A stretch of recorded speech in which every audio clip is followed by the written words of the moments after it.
ხარ დამკვეთი და მოვედი ერთხელ გამოგვართვი ფული რევოლუციას მოვაწყობ. მეორეჯერ მოვედი, მესამეჯერ, მეოთხეჯერ და ვერ ვაწყობ რა რევოლუციას და არაფერი სისულელებს მეტი არაფერი არ ხდება ახლა. და შენი პოზიციიდან ხო ის იქნება. ადი შენი სიამადი დედაცვატირეო ვეთყვის. ეს პოლიტიკური კლასი რაღაცნაირად უნდა ჩარეცხო. კი ბატონო. ხო, ნუ ეს იმიტომ ხდება პირველ რიგში, რომ იქიდან. ხო, იქიდან, იმიტომ ხდება, რომ არანაირი მხარდაჭერა არ არის ეს და ეხლა მოდით ამათაც გამოიგონოს ესეთი რაღაცა გენიალური სქემა. რომ დააჭერინო თავი, დააჭერინო. ეხლა ყველა შეიძლება რომ არ დაჭერილიყო, ხო? კი, მაგრამ ყველა შეეძლო, ხო?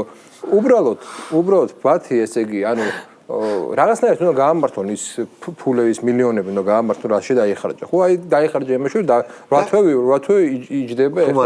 ეხო ტყუილია, ასე ვერ მოატყუებ დავკვეცა. ნუ ესე გაიправებენ თავს ალბათ დაგვიკეთებდნენ საზოგადოებასთან.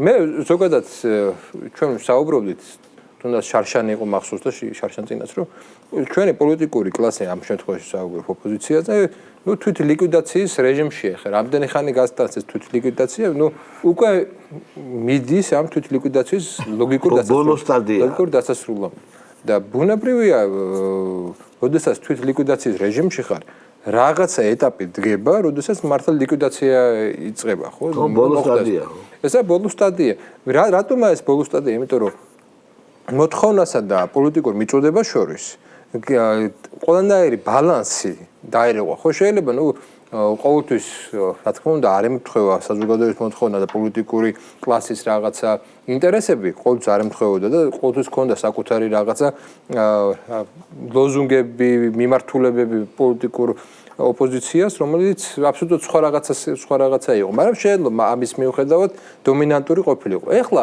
არც დომინანტური არ არის, არც აქტუალური არ არის, არც ხარდაჭერილი არ არის, არც რაციონალური არ არის, არც თარმინდერული არ არის, არც გონიერი არ არის და არის იმ რეჟიმში, რომ მე მგონი თვითონაც ეს უნდათ, რა თვითონაც უნდათ, რომ დაასრულონ ეს რაღაცა ძველი პოლიტიკური რაღაცა წარსული და ახალ რაღაცა ცხოვრება, ახალი ბიოგრაფია შექმნა და ეს ალბათ მე ესე ვხსნი მართლა, იმიტომ რომ თუ არ გინდა ესე რომ მოხდეს მაშინ სხვანაირად უნდა მოქმედებდეთ. ანუ ლოგიკურ მე რა მაინტერესებს რომ როცა ერთი და იგივე წლების განმავლობაში აკეთებ და არასდროს შედეგი არ არის. შენ ესე იგი ერთი და იგივე რომ ფულს რო იღებ, დიდ ფულს რო იღებ, ხო, ერთი და იგივე კეთებით და თან უსაფრთხოდ გზნობდი ამ წლების განმავლობაში თავს მუდამ.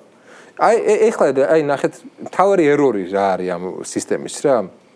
თავარი ერორი არის ის რომ მიჩვეულები იყვნენ ის რომ სახელმწიფო ინსტიტუტებისთვის შეურაცხყოფა არაფერს არ ნიშნავდა და ეხლა რას ნიშნავს სუვერენიტეტი ხო ეს ცარიელი სიტყვა არ არის სუვერენიტეტი ნიშნავს იმას რომ სახელმწიფო სიმბოლოები ინსტიტუტები სერიოზულობას იძენენ აი სპეციალურად გარედან ყოველთვის იყო ისე მიმართული რომ მე სერიოზულობა არ ქონოდა და ხო ნუ რა არის პოლიციელი წამოარტყეს რა მოხდა და რა ეგეთი ლაპარაკები ხო იყო ეგ რატომ იყო ესეთი ლაპარაკები სახელმწიფო ინსტიტუტებს არ ქონოდა საკუთარი რაღაცა სერიოზულობა სახელმწიფო სჭირდება სერიოზულობა ყველა შემდგარ სახელმწიფოს სჭირდება სერიოზულობა აბა მიდი დაარტყე იმას რა ქვია ამერიკა პოლიციელს მიდი ფრანგ პოლიციელს დაარტყე ან გერმანელ პოლიციელს დაარტყე როგორი შეხვდება ისინი ხო ლიბერალური დემოკრატიები არიან როგორ შეხვდება ეგ ლიბერალური დემოკრატია არ იქნება ცოცხალი ხო და ამიტომ აქ არის ის რომ როდესაც სუვერენიტეტი დაბრუნდა ისინი ვერ მიხვდნენ რომ სუვერენიტეტის დაბრუნებასთან ერთად დაბრუნდა ინსტიტუტების ავტორიტეტიც რა